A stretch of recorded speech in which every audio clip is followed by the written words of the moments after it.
Dia melihat bayangan dirinya dalam air. Pisau menancap di dahinya. Ini benar-benar membuatnya ketakutan. Seseorang muncul di dalam air. Dia menikam tangan kirinya. Sekelompok orang keluar dari air. Pria itu tertegun. Ia tidak menyangka dalam gelembung air sedalam setengah meter ini menyembunyikan banyak orang jahat. Wajah mereka terlihat dingin. Pria ini tidak ingin berbicara dengan mereka. Dia hanya ingin menghadapi mereka. Jadi dia akan menunjukkan kemampuannya. Pria itu ingin menghabisi mereka dengan cepat. Namun tak terduga ia melihat sebuah kotak. Di dalamnya ada bayi yang terlihat gembira. Dan pria itu hendak menebasnya.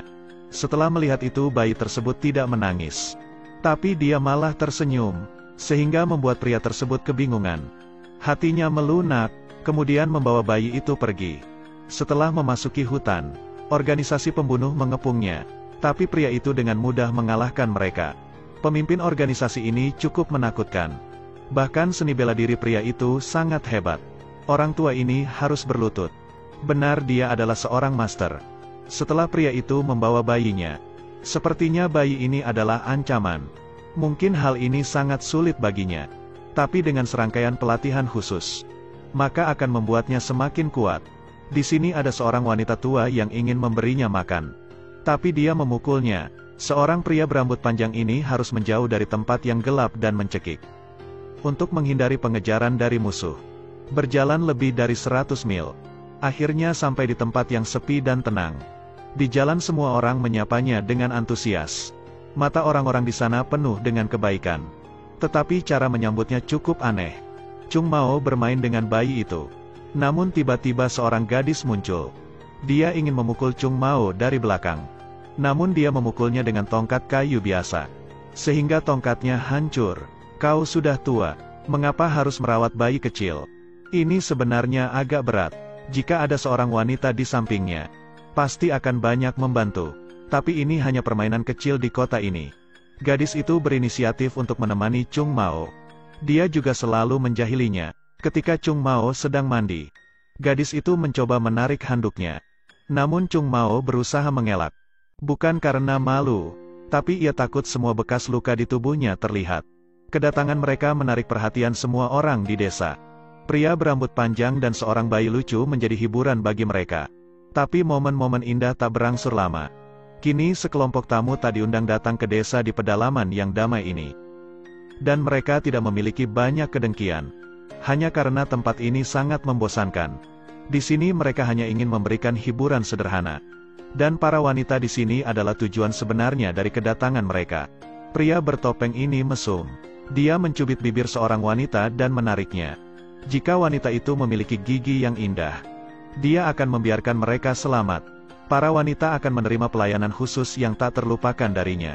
Saat pemimpin kelompok itu akan memakan steak yang baru dipotong. Kemunculan wanita itu membuatnya terkejut. Tapi bukan karena dia sangat cantik.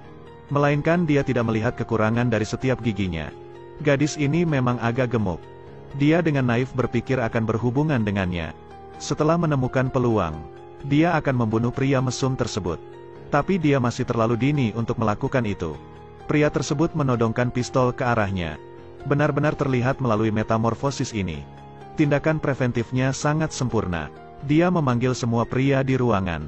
Lalu meminta mereka untuk memperkosanya. Namun tiba-tiba seorang pria masuk melalui jendela. Dalam sekejap dia membunuh mereka semua. Chung Mao hanya menyisakan satu orang. Tapi orang itu mendorong gadis tersebut keluar jendela. Ini seperti yang diharapkan. Semua orang telah melihat pria mesum tersebut. Dan orang itu bergegas melarikan diri dari kota. Sepertinya orang jahat itu ingin memperingatkan semua orang di kota. Tetapi serangan Chung Mao membawa bencana bagi penduduk. Karena semua orang tahu bahwa orang mesum itu adalah pemimpin bandit terkenal di sini.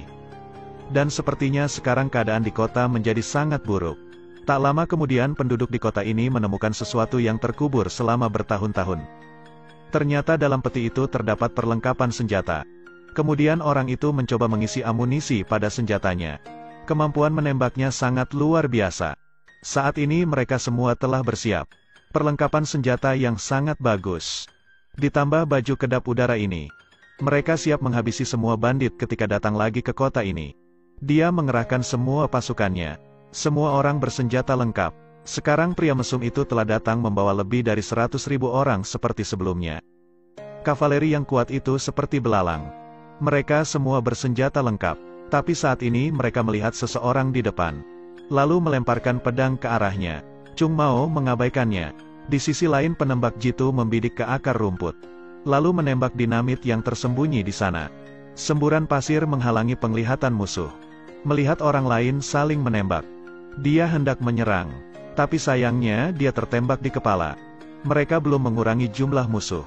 Rencananya tidak berjalan dengan baik. Kemudian penembak jitu itu menunjukkan keahliannya lagi.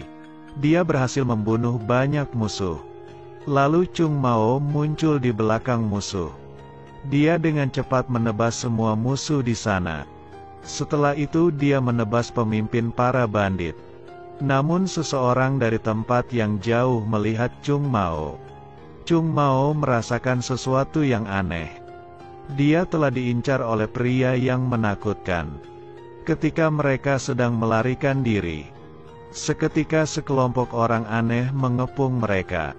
Ternyata mereka semua adalah mantan teman seperjuangan Chung Mao.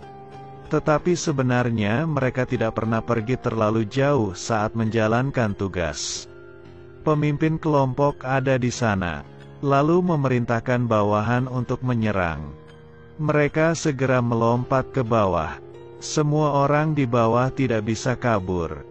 Untungnya Chung Mao tiba tepat waktu dan langsung menyerang mereka. Pertarungan tragis ini berlangsung selama 2 jam penuh. Dan nyawa semua orang menjadi imbalannya. Sekarang gadis itu membunuh pemimpin bandit.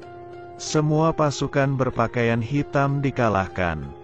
Pemimpin kota hanya mengatakan sepatah kata sebelum meninggal. Sekarang Chung Mao harus menghadapi orang yang paling ditakutinya. Semua ingatan masa lalunya muncul di pikirannya. Untuk menjadi pembunuh terbaik, seseorang harus mengorbankan apapun. Tetapi hal itu menanggung beban psikologis yang besar. Jika ingin menjadi seorang pembunuh, dia harus menghilangkan semua kelemahannya. Dan pada akhirnya orang itu mencapai puncak dari seni bela diri yang dimilikinya. Tapi saat dia menemukan seorang bayi dari sebuah kotak, seni bela diri yang dilatihnya hancur. Benih cinta muncul dalam hatinya. Guru hendak membangkitkan kembali keinginan membunuhnya. Tapi sekarang Chung Mao telah menjadi seorang samurai terbaik dan berhasil mendapatkan kembali sisi manusianya. Guru melihatnya dengan bangga. Ternyata semua ini adalah niat baik dari gurunya. Itu karena dia ingin mati tanpa penyesalan. Tak lama kemudian guru mati di hadapan Chung Mao. Sekarang Chung Mao memiliki hati yang lembut. Bahkan dia juga sangat dihormati oleh penduduk kota. Kemudian dia pergi dari kota. Cerita pun berakhir. Ikuti terus Sulaiman LS untuk mendapatkan video selanjutnya.